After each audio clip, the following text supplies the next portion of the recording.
Hi, everybody, and welcome back to Chee-Tash. My name is Chris, and today we're going to be continuing on with 1984, Chapter 1, Part 2, Roman numeral 2, pages 20 to 30, a relatively short chapter, but some important information coming down the pipe in this episode. Super excited to go over it. Let's just, before I go to the first slide, let's talk about Chapter 1, Part 1. And in that chapter, we were introduced to Winston Smith. We were introduced to where Winston Smith works, where he lives. He works for the Ministry of Truth. It's located in London, Oceania. Winston had some interesting things happen up to that day. He came home from work, experienced 2 minutes of hate at work, which is, I think, something that happens pretty much every day in Oceania, where people gather for a viewing of propaganda, basically. Basically propaganda. What they're viewing is a picture of who their enemy is and who their savior is, basically. Because remember, one of the women called Big Brother her savior. 2 Minutes of Hate starts off with Goldstein. It ends with Big Brother. People are happy to see Big Brother. People are not happy to see Goldstein. We find out that Winston has a diary. The fact that he bought the diary, very, very bad for him. He is a targeted guy. He could go to a forced labor camp. He can be arrested. Then he writes in the diary. That's another thing. And he writes an interesting diary entry where he says, "Down with Big Brother." That's kind of like a basic overview. If you want to get into more of the details, please check out that first episode. And there's a couple clips that I have of it too. And also check out the blog post I did for it. Who is Winston Smith? Where we left off was he had a knock at the door. And he has the diary in front of him. He hears the knock. And automatically he kind of assumes that it's something nefarious. Somebody's after him. The thought police are knocking on his door. It's kind of quick, right? It's kind of quick. But as we're going to find out in the first slide, thankfully, it's not. So I say, let's just jump right into it. The knock at the door. Who could that be? Could it be the thought police? As I just mentioned, thankfully, it is not. Now, the one interesting thing that's going to happen here is you're going to notice when he goes to answer the door, he leaves the diary wide open. And I find this so interesting because he doesn't know who's at the door. He's got this diary out. Supposedly, he doesn't want to smudge the ink on this crisp, creamy paper. He's got his pen writing in permanent ink on it.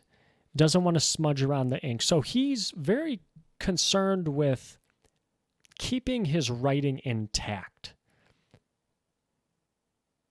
Why do you think that is? Maybe because he wants to share it with other people. He wants his ideas to get out, down with Big Brother, etc., etc.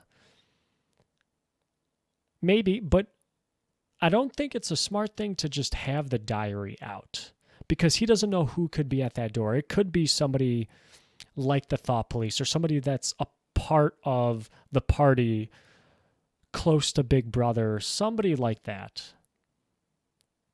And they could just come into your place, come into your house. And they don't have to have a reason for it. I mean, it seems like Winston is not really in control of a whole lot in his life. So that was kind of dangerous to do that. And luckily, though, it's okay because the person that's knocking at his door ends up being his neighbor, Mrs. Parsons, or Comrade Parsons, because Mr. and Mrs. are not really used. And actually, Mrs. Parsons, I'm going to call her Mrs. Parsons, she calls Winston her comrade. So you're supposed to say comrade. I'm guessing like Comrade Smith, Comrade Parsons. I don't know. It was right there, like that first page, chapter or page 20. It was Mrs. Parsons. Mrs. was a word somewhat discountenanced by the party. You were supposed to call everyone comrade. So there you go. She lives on the same floor as him, and she's having trouble with her sink. So she asks Winston to come help her out. While they're doing that, Winston describes a little more about the place he lives, the Victory Mansion, as it's called. And it seems like things kind of break a lot. And from the description that we got in part 1, London doesn't seem like a very nice place. First off, it's very old. The building that he's living in is pretty old. Well, old to me, I guess. This takes place in,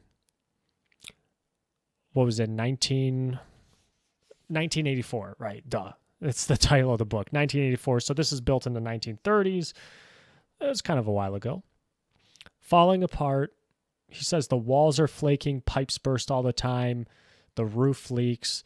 Mrs. Parsons' sink is totaled, plugged up, and it smells like cabbage everywhere. That's just another detail there. And as a question, why do you think repairs take so long and the places are not kept up? And I realize that if you ever live in an apartment complex, as I have, the last place I lived at was an apartment complex, things do take a while sometimes to fix. But here, like, this is on a whole nother level. He says, Winston actually says, repairs except what you could do for yourself had to be sanctioned by remote committees, which were liable to hold up even the mending of a window pane for 2 years. 2 years. That's outrageous. I've never waited that long for repairs when I lived in my apartment. 2 years. Why do you think repairs take so long?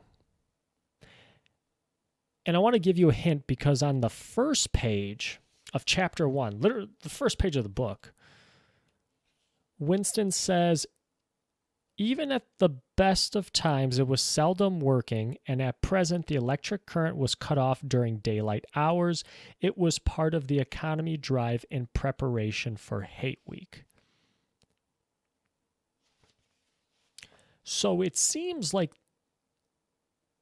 Big Brother is in control of the economy. Big Brother is in control of a lot of things of Oceania, if not everything.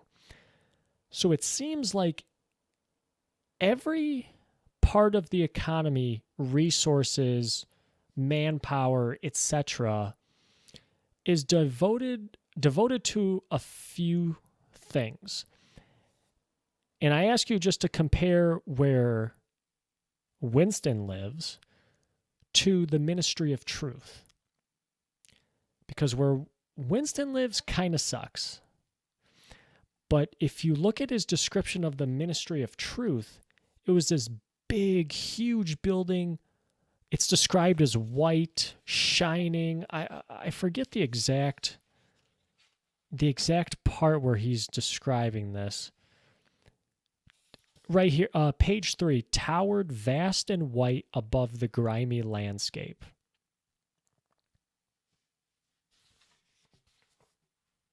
So it seems pristine.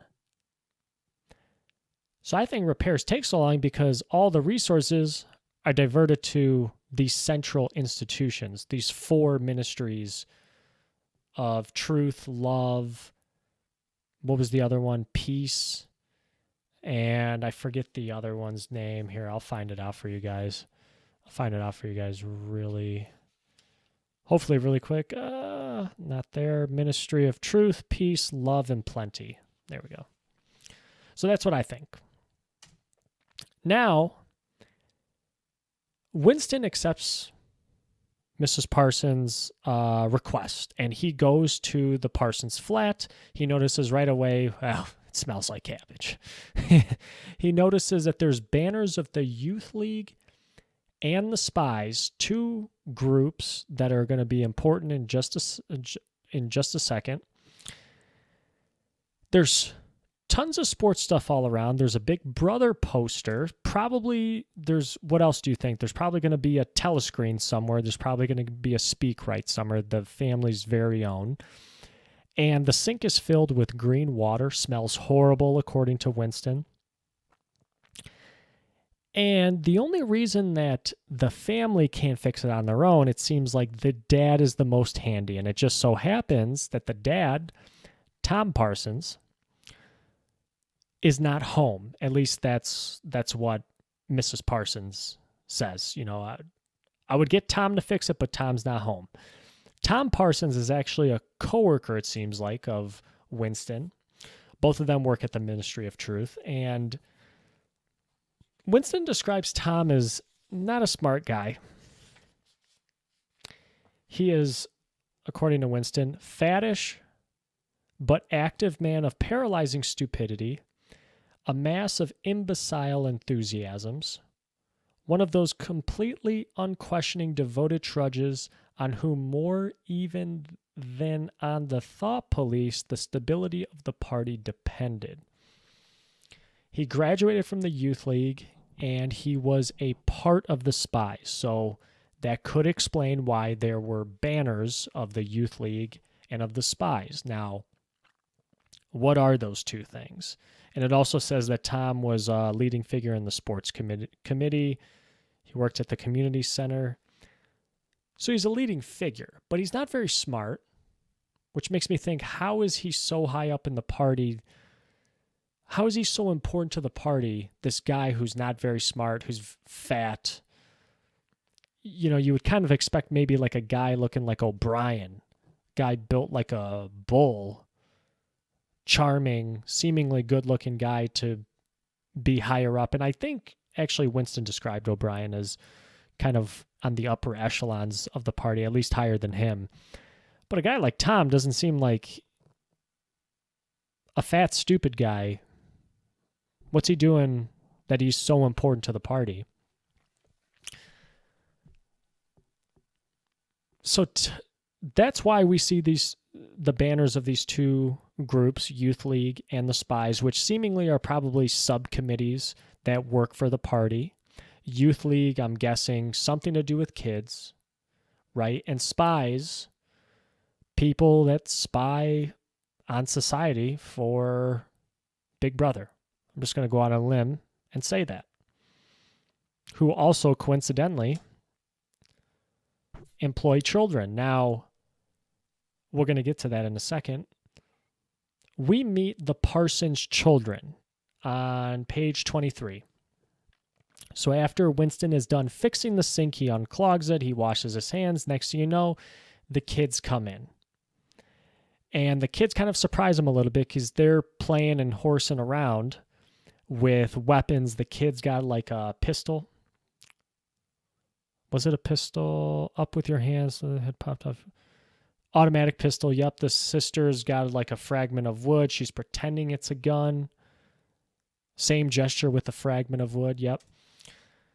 So there's two of them. There's a boy and a girl. They're both dressed in blue shorts, gray shirts, red neckerchiefs. So remember earlier when I said pretty much everybody dresses like Winston? Well, okay. Well, I was wrong a little bit. The kids don't, at least. We don't really get a description of how Mrs. Parsons is dressed, but the kids at least are dressed both the same, which tells Winston that they are both part of the Spies. Very interesting. Kids in the Spies. Why kids? Are they all kids? When you kind of think about that, Spies, you think Youth League kids. Spies, you think adults. But no, they're kids. The kids are part of the Spies. Tom was a part of the Spies too, but seemingly it's when he was a kid. He's no longer a part of the Spies anymore. He just leads the community center and hikes and stuff. It's all according to Winston. So the kids are running around playing, but Winston starts to get a little bit uncomfortable about it. They start shouting at Winston. calling him a traitor, calling him a thought criminal. Sorry for the misspelling there. And it can be kind of perceived that they're playing. I don't think the pistol's real. Obviously, the girl's got a wood pretending to be a pistol. They're running around the house. They're playing. They've got a lot of energy. But Winston perceives that they aren't playing. You should see how the way he describes it.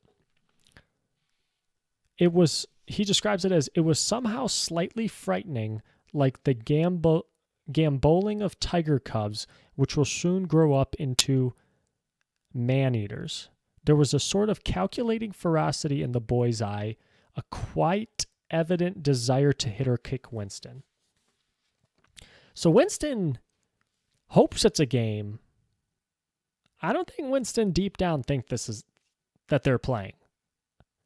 And it's interesting that they're shouting these things at him right after he writes this in the diary too. Down with Big Brother. When he's feeling a little self-conscious about the diary he bought and what he wrote in the diary. After he talks about saying that, oh, I can be persecuted, put in jail, taken out by the thought police just for buying the diary. And now you got kids calling him a traitor, a thought criminal, a Eurasian spy. Goldstein, actually, that's what the boy calls him.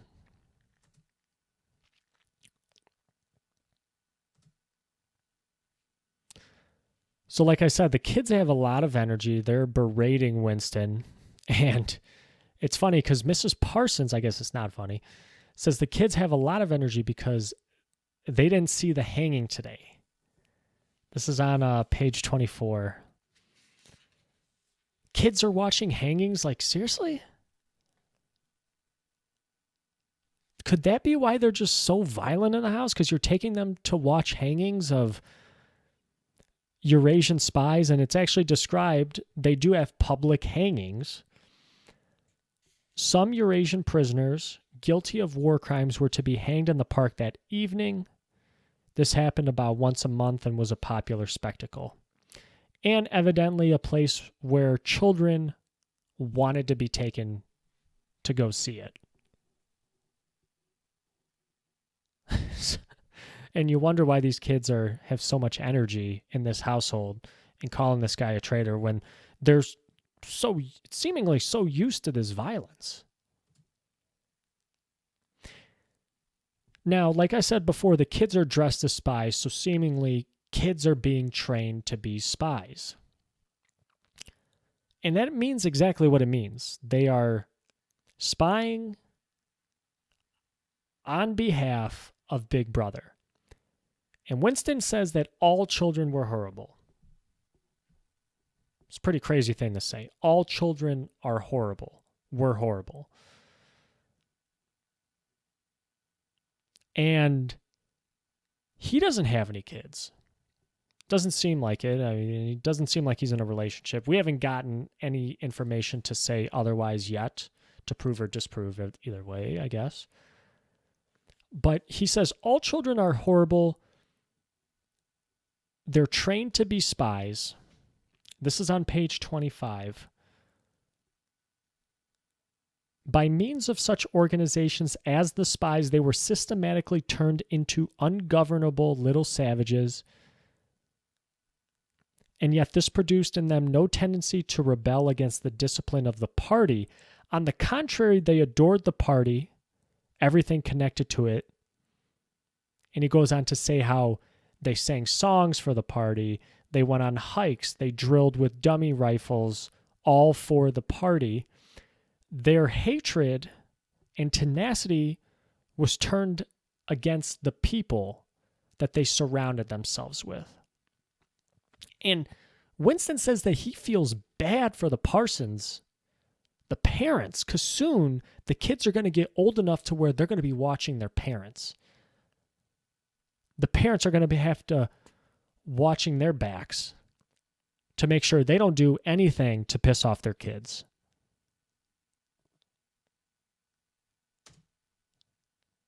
They've successfully turned the kids against the parents to where if the parents do anything wrong, the kids are going to be there to then turn them into the thought police. Basically, the kids tell on their parents. And this is reinforced by Big Brother in giving the children all these benefits of being in the Spies, like processions, singing songs, hiking. I'm sure they give them so much more than that. Maybe food, a place where they can have fun. And they're called heroes. Positive reinforcement. They're heroes for eavesdropping on their parents. And Winston says here, every once in a while, they hear something compromising, and they don't miss a beat. They'll turn their parents right into the thought police. Crazy.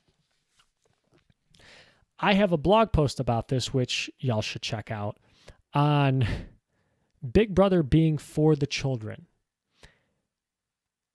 And why not? Kids are way more impressionable, controllable. If you can get them early, get them on your side, and then they grow up to be your biggest fans because they've grown up. You've given them so much at a young age that they'll grow up not hating you because you gave them more than their lives could ever give them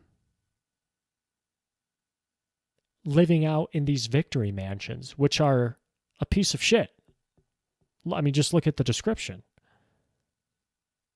Flaking walls, pipes bursting, sinks clogged up, smells like cabbage. The party's giving them way more. I mean, that's a tough... It's not a tough sell for Big Brother. Hey, would you rather be in this life or would you rather be in this life? Now, they still have to live in the victory mansions, yes, but child heroes for telling on their parents. And I say it's smart on Big Brother's part, scary to think about. Winston ends up going back to his apartment, and he kind of talks about this dream that he has. He wants to write more in his diary, and then he remembers that he had this dream about O'Brien. And the dream happened years ago. And again, he doesn't exactly remember when, and this time I kind of get it because it's a dream. I remembered my dreams, but I don't remember like the exact date they happened. So maybe I'll cut Winston some slack on this one, that he can't really remember exactly when. That's got to be tough. I can barely remember my dreams, or like when they took place, or like what date of the year I dreamed my dream. But he sees O'Brien, and O'Brien tells him, or excuse me, in his dream, let me just go to that page, make sure. He was walking around a pitch dark room, and someone sitting to one side of him had said as he passed, "We shall meet in the place where there is no darkness." He had this dream right around the time when he first saw O'Brien. So he's kind of putting two and two together. He's kind of thinking, okay, I had this dream. And then I saw O'Brien right around the time of the dream. And then, if you guys remember the story from part 1 where he locks eyes with O'Brien, and that moment is where he thinks him and O'Brien had a connection that, hey, I'm thinking the same things that you are thinking. Down with Big Brother. It's kind of like that from the Matrix where, what was it, Trinity is trying to get in contact with Neo, or Morpheus is trying to get in contact with Neo. And they start off by telling him, I know what you're feeling right now. Right? I'm kind of paraphrasing here, but they start off by telling Neo, hey, I was in the same position as you. I know what you're feeling right now. And that's kind of the look that O'Brien and Winston had in the part 1 of chapter 1. So now he remembers this dream. We shall meet in the place where there is no darkness. So it's kind of maybe foreshadowing a meeting of O'Brien and Winston where they actually talk about their thoughts and ideas, the things that they are feeling about Big Brother in the situation that they are in. Not just from a visual, like, hey, I got you, but maybe that they'll actually meet. We then see this term again, INGSOC. INGSOC, down the street, the wind flapped, the torn poster to and fro, and the word INGSOC fitfully appeared and vanished. The sacred principles of INGSOC, which are newspeak, doublethink, and the mutability of the past. And notice why I highlighted that was, I don't know what INGSOC is yet, but this poster was also alluded to in part 1. This word, INGSOC. But the mutability of the past might explain why Winston can't remember his childhood, and he can't remember the date. So I got to learn more. Hopefully we learn more on what INGSOC means. Is this like an acronym for something?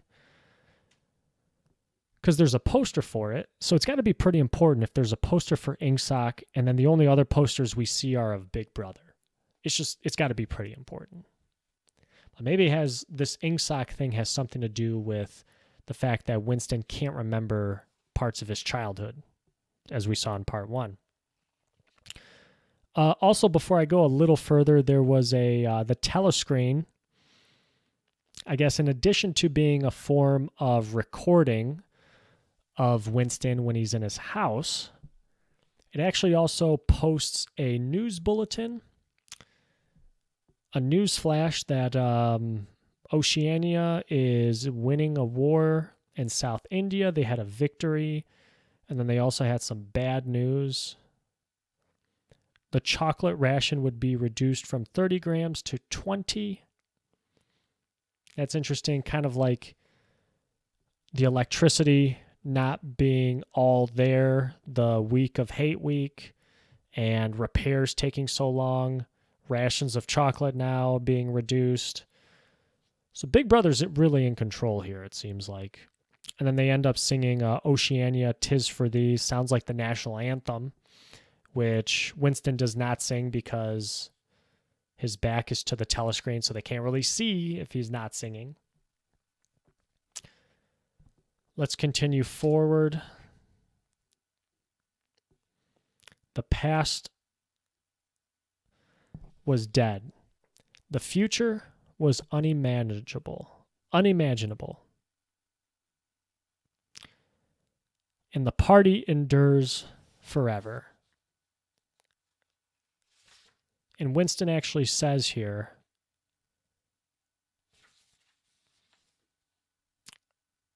that always the eyes watching you, the voice enveloping you. Nothing was your own except the few cubic centimeters inside your skull, is the quote that I have there. Big Brother's everywhere. He's even on the coins. He's on posters. They got a telescreen. They got kids spying on you. You live in a shitty environment.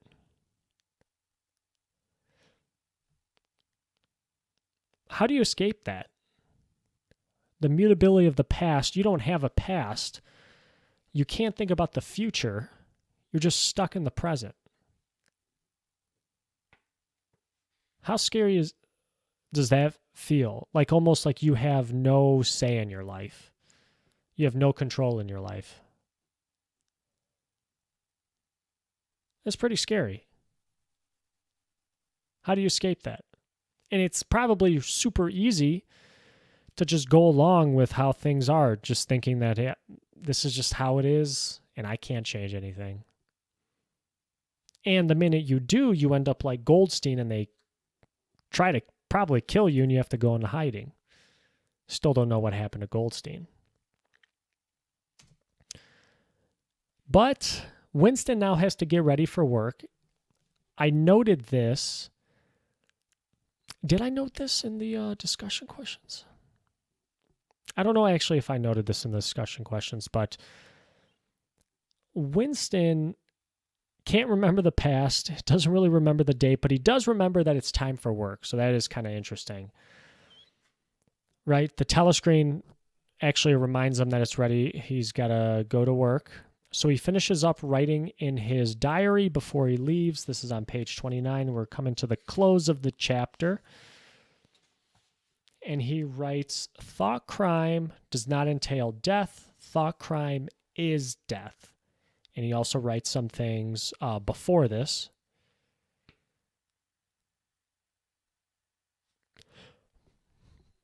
Thought crime does not entail death. Thought crime is death. So thought crime does not lead to death. It is death. Just by doing it, you are dead. Seemingly, people will shun you if they've heard that you've done it. Your career ends. And yes, your life ends. So it doesn't lead to death. It leads to your death, but it is death. I kind of get where Winston's coming from there. But I also think, yes, it leads to your death, seemingly. But it also is death. Yeah, that's an interesting way to put it. And from everything that Winston has described about thought crime and the thought police, seems like he's accurate. So, Winston, before he leaves off for work, he does a couple things. One of the things he does is he washes his hands because he gets ink on them. And he doesn't want the ink on his hands to give him away while he's at work. Next thing you know, people might start asking, hey, were you writing things down? You're not supposed to do that. We got introduced to that in part 1. Doesn't seem like people write things down a lot. People, if they have to notate things, they do it in the speak right. We talked about that in part 1. So he washes his hands of the ink, and then he also puts his diary away. And he wants to just make sure that when he puts his diary away, that he can hide it so nobody knows where it's at. And he wants to determine if anybody does figure out where it's at,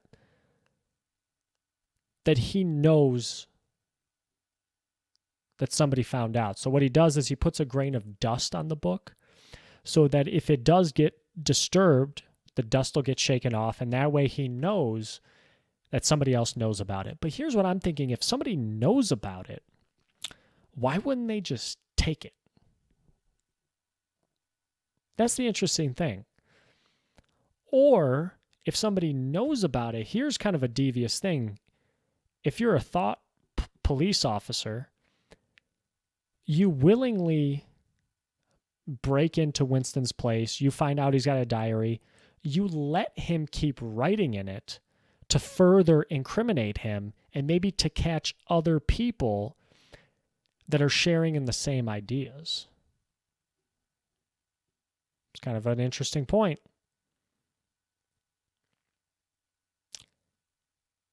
But either, I don't know. I mean, either way, even if they found it, he's a marked man anyway.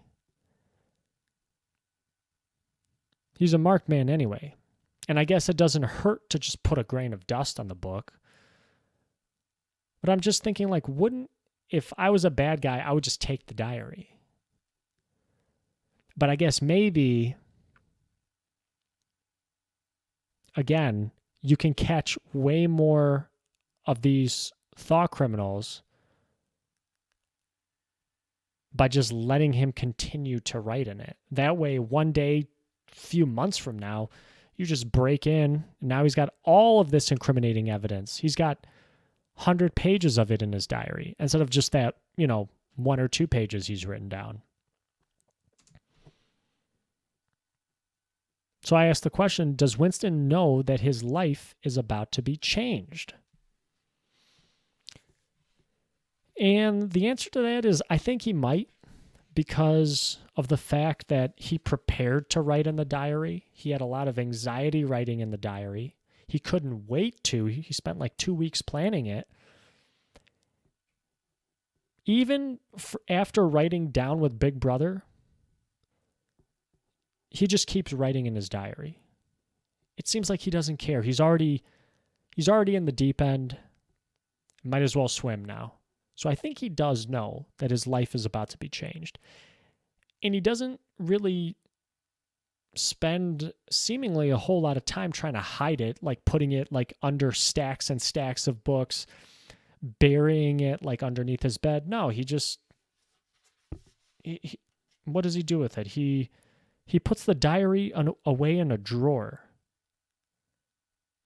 And he actually says it's quite useless hiding it. So I think he knows that he's gotten into something. And he says, you know what? If life gives you lemons, you might as well make lemonade out of it.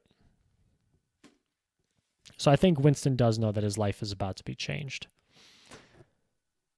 Guys, that does it for our recap of Chapter 1, Part 2. Next, we're going to talk about some discussion questions.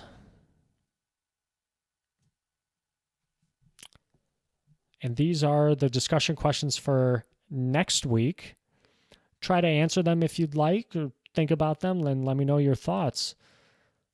I will post these in the description of the video. I won't read them here right now. But take a look at them, guys, and let me know what you think. I'll have a discussion video out next week, Wednesday or Thursday, I think. And I can't wait to hear what you might think about what happened in Chapter 1, Part 2. Again, check out my blog post where we talk about the kids and the role of kids in Oceania. And that's going to wrap it up for today. Thank you so much, guys, for listening. Really, really appreciate it. And I will catch you all in the next video on 1984. My name is Chris. This has been Chee-Tash. Take care.